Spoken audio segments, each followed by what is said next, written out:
Hello and welcome to the channel. Organized labor has billed Wednesday's strike action as the strike of all strikes, as it promises to cripple all activities in the country, urging Nigerians to make sure their homes are well stocked with the essential daily needs. Details coming up. Subscribe, like, share, and comment. Thank you. Nationwide strike. Stock homes with food, medicines, orders, labor tells Nigerians. The federal government will on Monday meet with the representatives of the organized labor in an effort to prevent the nationwide strike called by the Nigeria Labour Congress. However, the NLC has advised citizens to stock their homes with food items, medicines and other essential things ahead of the commencement of its 7-day strike to protest the removal of fuel subsidies and the escalating cost of living in the country.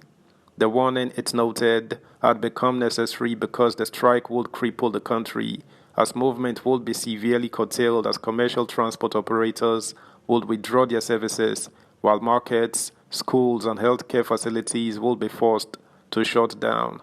The Assistant General Secretary, NLC, Chris Onyeka, said in an interview with one of our correspondents that the citizens should also minimize their movement so as not to avoid being stranded. Sunday Punch reports that the NLC had given the government a 7-day ultimatum with threats of a nationwide strike scheduled to commence on Wednesday, August 2, 2023. The labor movement, in a statement signed by its national president, Joe Ajaero, accused the Tinubu-led federal government of failing to meet up with the demands it presented to it following the removal of the subsidy on premium motor spirit, popularly known as petrol, which caused an astronomical rise in the pump price of the commodity. Following the announcement of the strike by the NLC, the government team immediately called for an emergency meeting with the organized labor, comprising the NLC and Trade Union Congress, with a follow-up meeting on Friday at the State House. However, officials of the organized labor hungrily stormed out of the meeting following the alleged failure of the government team to show up. Onyeka noted that the labor team would meet with the government on Monday, adding that the outcome of the meeting would determine the next step. He said, "Nigerians should be prepared. That's what we are saying. Being prepared means you have to stock food in your house and be economical with your movement at this particular point in time so as to avoid being stranded." It is going to be a nationwide mass protest, and we are sure that it will affect every corner of the country. We are seriously mobilizing across the nation. We are currently at work at the Secretariat alongside the CSOs. We may not shut down the power supply system, but as the protest goes on, we may shut down other places depending on the response of the government. The Friday meeting didn't hold at all. The government side was not prepared. The representatives were not available. They didn't show any seriousness towards what they were doing.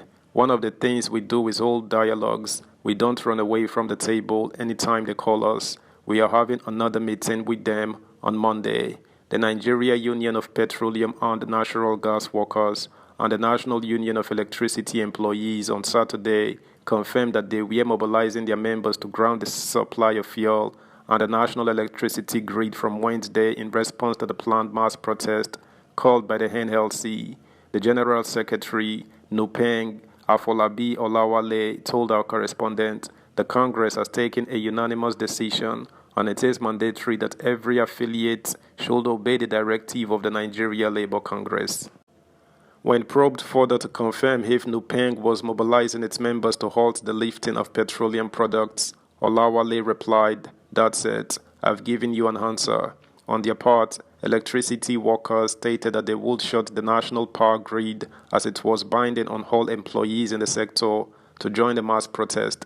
The acting General Secretary, NUEE, Dominic Igwebuike, stated, "The NUEE is an affiliate of the NLC, and I have told you that we will join the strike action. The issue is that if there is a deadlock between labor and the government, that means that the mass protest is still going on, and definitely electricity workers as an affiliate of the NLC will partake in the mass protest. So all workers in the power sector will join the mass protest on Wednesday, August 2nd, 2023. It is binding on every staff member to join the strike action. So, if it results in a blackout, the only option is for the government to listen to us if it wants power to return.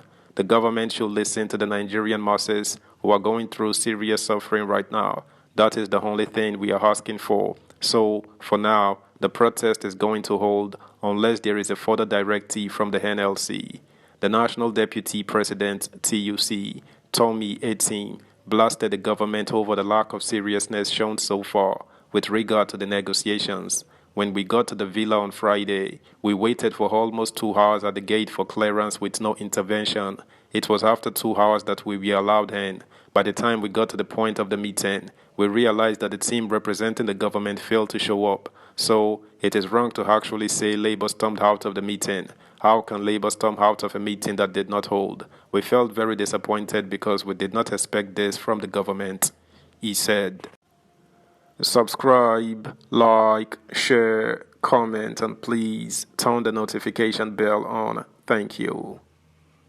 The National Executive Council of the NLC had on Friday endorsed the August 2nd nationwide strike and mass protest proposed by the body over the recent hike in the pump price of petrol. However, the federal government had told the NLC that it was legally restrained from embarking on the planned nationwide strike due to the ruling of the National Industrial Court, which restrained organized labor from embarking on the strike. The steering committee members met the government delegation on Wednesday, where the two parties agreed to reconvene on Friday to get a brief from the government subcommittees on mass transit, compressed natural gas, and cash transfer. The steering committee was set up by the federal government to draw up intervention plans to cushion the effects of fuel subsidy removal on Nigerians. The Senate leader, Okpeyemi Bamidele, has assured Nigerians that the federal government will soon roll out social investment programs to alleviate the sufferings of the masses, especially the poorest of the poor in the country, in view of the removal of subsidy on fuel. He said at a program to mark his 60th birthday in Ado-Ekiti on Saturday, the federal government will put palliatives in place to help the poorest of the poor.